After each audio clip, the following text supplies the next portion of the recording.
This is Leadership is Calling, a podcast that brings you leadership and business tips anchored in the people part. I'm Annie Hyman Pratt, CEO and founder of Leading Edge Teams. Hey everyone, this is Annie Hyman Pratt with the Leadership is Calling podcast. And in one of our last episodes, we talked about the CORE process, which is an inner process of steps where you can resolve the issues or the situations that trigger you, right? That trigger you into what we call self-protection, that trigger you into an emotionally reactive place. Because being in an emotionally reactive place is completely counterproductive to doing good work, to being a great leader who supports others and themselves to achieve business outcomes, which is what leadership is all about. So there is a step in this CORE process. And I'm not going to run through the whole CORE process today, but if you want to know more about it, we have several ways.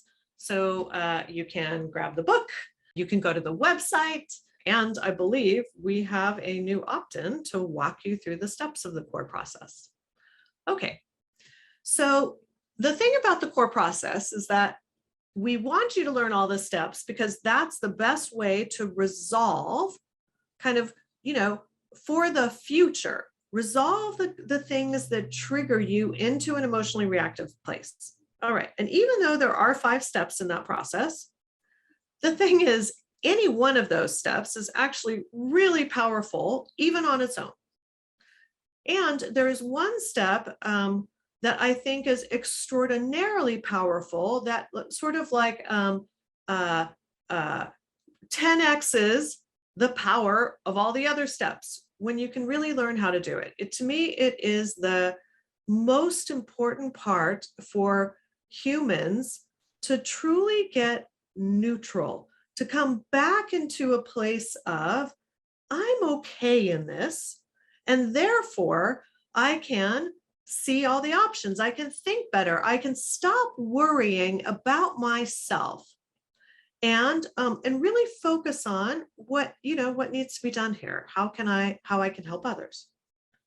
All right, so that step is the R step, and it stands for release judgment to compassion.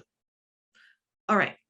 And judgment is kind of a funny thing because in business, we do a lot of judging, and the kind of judging that we want to do, like when people say that person has good judgment, what we're really saying is they have really good evaluation skills.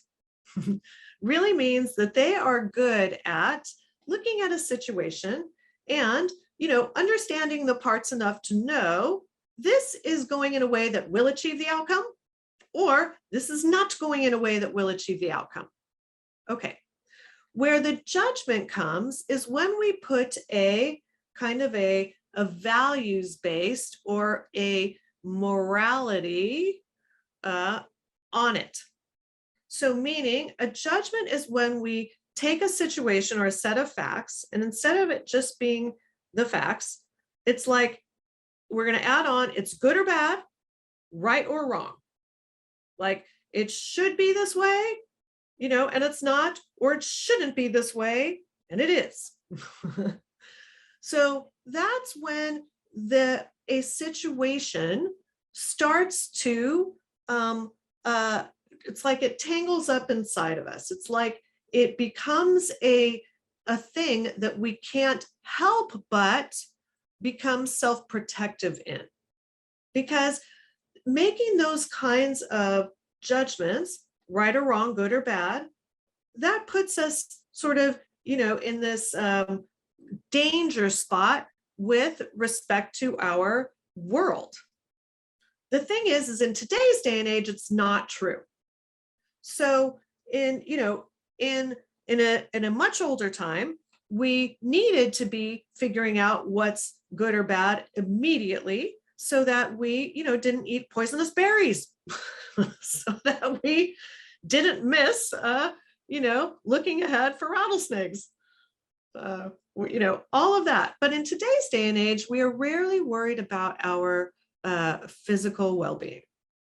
And we're wired, but we're wired for that. We're not really wired for the kind of world where we have to interact with a lot of different people to, to take in a lot of complex information, lots of different variables, make sense of a picture, and choose the right thing to do from it. All right, so we need to be in a good place. And that means that we have to drop judgments of situations that we're thinking are right or wrong, good or bad, because we won't see all the choices. When we put a judgment on it, we narrow how we're thinking of a situation, and we no longer have a good perspective on it. And you can, if you think about maybe your own judgments that you've carried, or maybe you have a family member or a good friend, and they have a really hard judgment about something that you don't.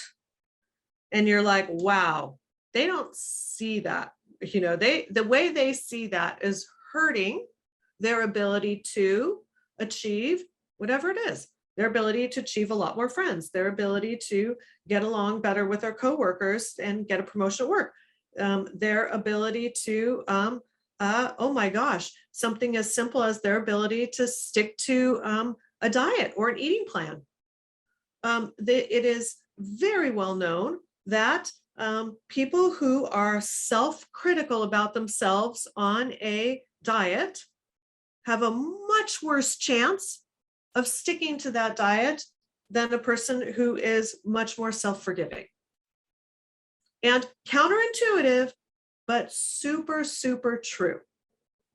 Okay, so I want to give an example of release judgment in the workplace and how it can really make a big difference for somebody's, not only their performance, but their own well-being, their ability to show up consistently and do great work, instead of going into a place where they are constantly thinking this is right, this is wrong, and constantly having to figure out, am I okay?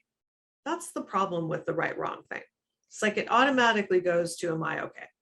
And then we become self-obsessed. Then we can't see things clearly. We think poorly, etc. All right, okay. So I was recently working with a leader, a cross-functional leader. She was head of a marketing department. And she was fairly new.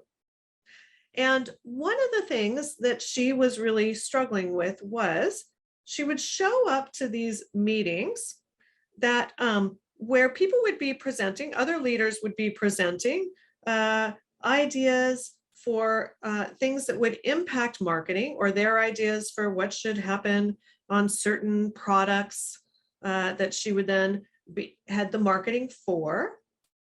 And her experience was that whenever they brought something forward, she would immediately kind of identify what was wrong with it.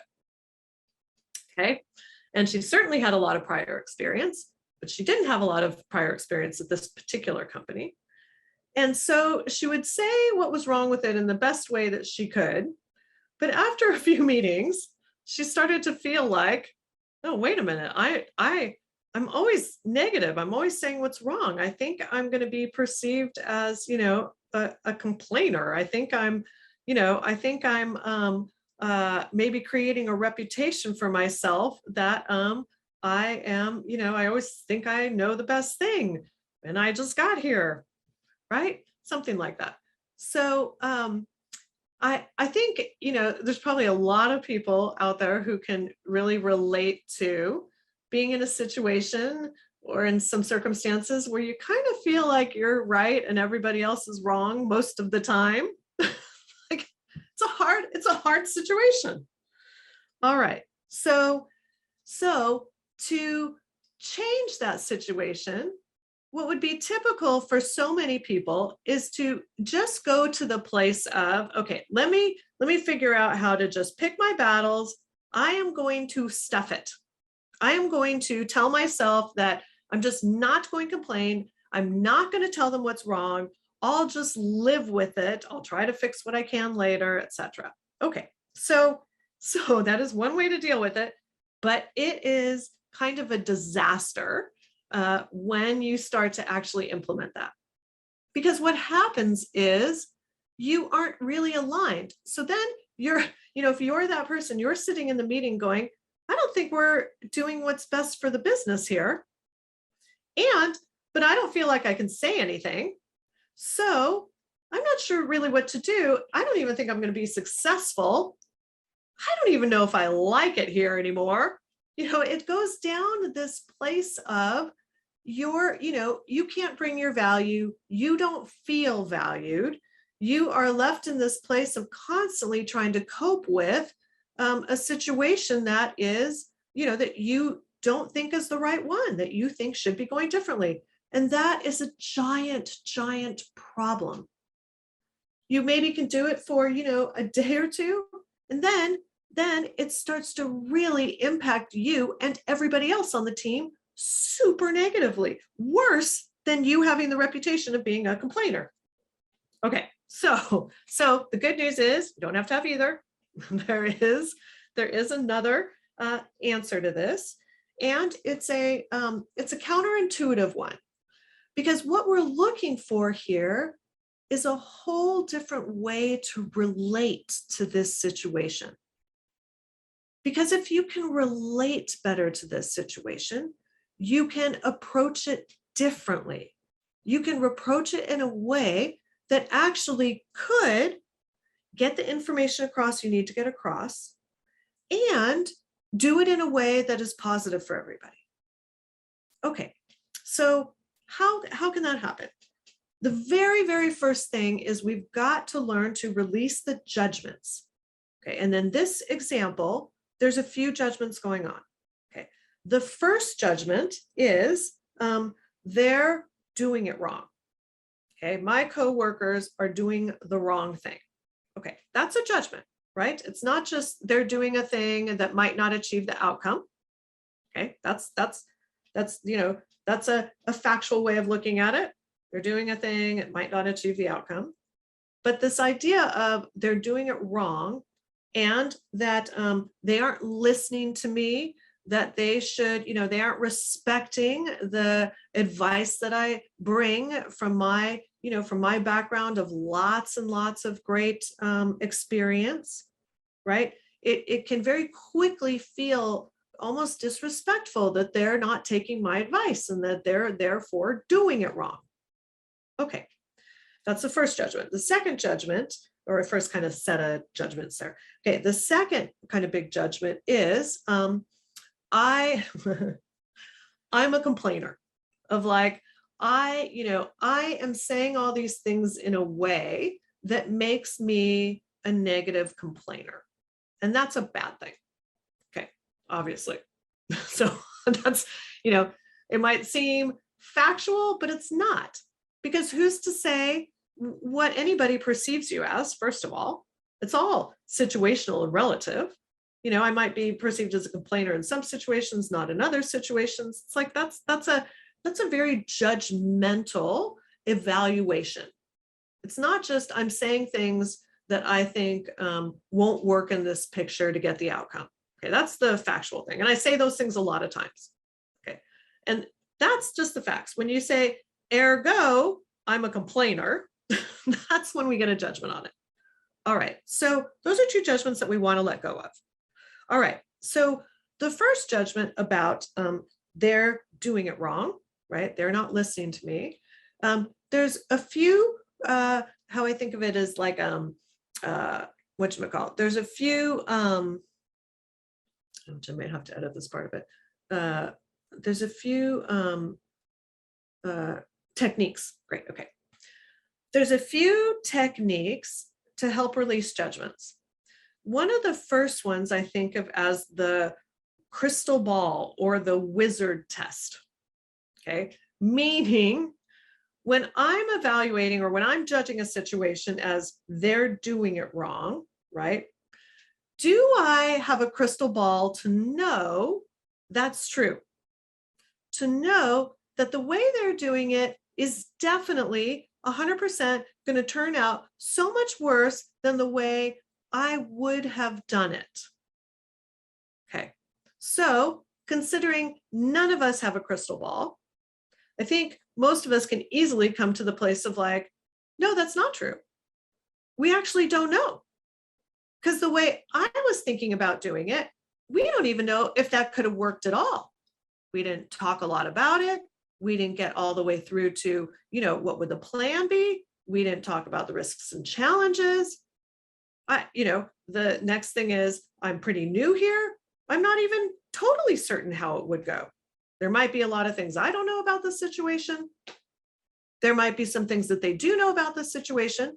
So we don't know if it's going to turn out a lot worse than it would have turned out if we had done the thing that I think, based on my advice, something like that. We don't have a crystal ball. The other thing is we are so much less in control of any situation and what might happen in it that nothing is a guarantee. Everything is a risk. We might have a product launch set up in a way that we think is just perfectly excellent, right? And then a flood might happen. and in our market that we really wanted people to be available to buy things. I don't know, they could have a brownout, right? Facebook could change its platform that day. We just don't know. Things can happen that are completely out of our control. And so even if we are pretty sure that, feeling pretty sure that this would have gone better or different, we have to remember there are so many times that unexpectedly things go way different than we thought. So we don't have a crystal ball. We can't say this is definitely bad or wrong the way they're going to do it. We don't know. We don't know. Way too much that we don't know about to make that kind of judgment, right? We know there are some things we know. We know we won't get to test it. I suppose we know that. We know that we didn't get to talk through our plan all the way to the end.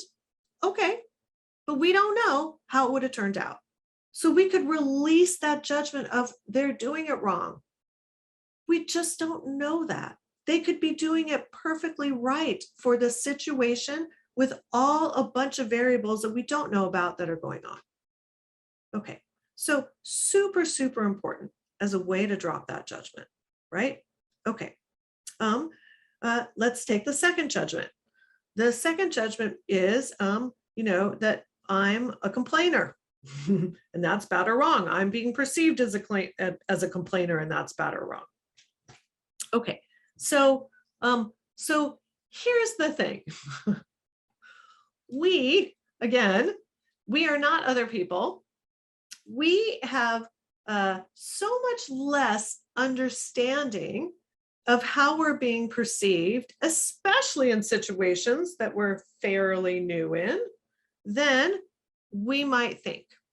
We have this idea in our head that if everybody out there was me, I would be perceiving me as a complainer. Okay, but guess what? They're not you. They're not you. They have their own brains. They have their own ways of thinking about things, and they aren't evaluating things or judging things without a bigger context. So nobody is in that room thinking this person has zero experience before they came here.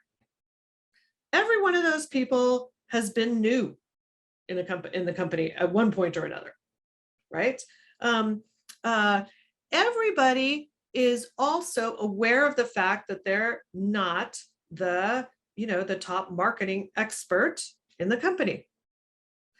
They most of them, I'm sure, at least, if not all of them, know how difficult it is to bring ideas forward when they are different than the ones being proposed. Like, as a human being at work, we've all had the experience of getting ideas, where we put them forward and people are like, no, thanks. Like we've all had that experience. It's not easy. It doesn't make it so that this person is automatically a complainer. We don't even know if they're thinking that. And by the way, for the person that wants to bring this forward, we have to, we want that person to be thinking about themselves like, well, what's my intention here? My intention here actually isn't to complain, right? And why would I be perceiving it that way? Like my intention here is to bring forward something that I think will get a better outcome. That's my big intention here. And who's to say that everybody doesn't see that as well? That everybody doesn't see that. Lots of people may be seeing it. Maybe all of them are seeing that exactly. Nobody has said to this person, hey, think you're a complainer. Nobody has said that, right? There's been no conflict in the meetings. There's been no indications that anybody is unhappy with the way this new leader is interacting with them at all. In fact, when we objectively look at it, there's been a lot of compliments. And there's been some things the leader brought forward that people have really thanked them for. Not all, but definitely some, where the rest of the team was like, oh my gosh, we're so glad you brought that forward. So there's a really good example of like, hey, there's not a strong enough basis here even, right? I'm not a villain or a victim. That's kind of how I think of this as the villain victim test, right? I'm not being bad and trying to hurt everybody. They're not being bad and trying to hurt me. We're all just trying to do our job. And I'm doing my best to do my job. And I know my intention is really good. And I imagine, if I think about it for a moment, I imagine other people struggle with this exact same thing too. Right? It's like we're all human.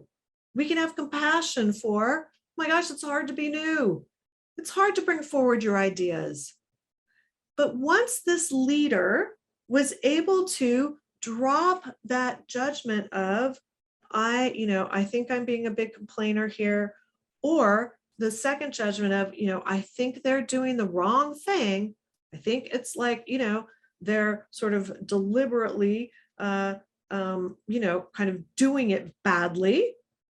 Once they were able to drop those two things, miraculously, this leader was able to introduce new ideas in a way that was way more effective for everybody.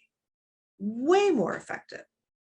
Because instead of saying, hey, that's not going to work, instead, the leader would first of all say, hey, tell me more about why you're approaching it that way. Okay, because this leader could feel like, I don't really know. I don't have that crystal ball. So let me find out just a little more before I share what I think about it. Because then it's like she got a little more information, and then she was able to think about her own idea and say, oh, okay, I get why you're thinking that. But let me share with you an alternative that I've thought of based on this experience that I had in my past. Right? It's completely different than starting out of the gate with, that won't work. And it's like, I could have given her that technique, but if she was in a place inside herself of that won't work, if she was already judgmental inside her head, she couldn't pull it off, so to speak. People see through that right away. If I'm thinking that's bad or wrong, I might say, hey, tell me more about why you're approaching it that way. But I'd probably say it like this. Okay, so tell me, why are you approaching it that way? Right? With a tone that implies they're doing it wrong. And so we need to be in a good place inside ourselves, dropping those judgments so that we can approach things in a way that is way more effective. Releasing judgment is huge for performance. It takes off your, how would I say, like the more judgment you have about situations being bad and wrong, or yourself being bad and wrong, other people being bad or wrong, they trap you. They put you in this teeny tiny little box that you have that it's very hard to get out of. We want to free you from that. So that's how to do it, with releasing judgments. When you release judgments, the compassion automatically comes in. That's how you know you've released it. When you're in that place of realizing, like this particular leader, of like, oh my gosh, it's actually pretty hard to raise ideas especially when you're new. Yeah, it is. It's okay. It doesn't make you a complainer. It doesn't. And and by the way, there are other ways you could do it. But the first thing is for you to get in a good place of knowing that the whole point of you raising this is to get a better outcome for everybody. So I think we did it for today. That's all about releasing judgments, and, keep checking in on this podcast, because we are covering all kinds of things that are important for your leadership. So thanks for listening. Be sure to like, comment, and subscribe to Leadership is Calling. To learn more about this episode's topic, pick up a copy of my book, The People Part, at your favorite book retailer or at anniehymanpratt.com. Want to learn more about how to uplevel your leadership skills and create a collaborative team that helps you drive results? Go to leadingedgeteams.com/schedule to learn more about working with us and to schedule a call.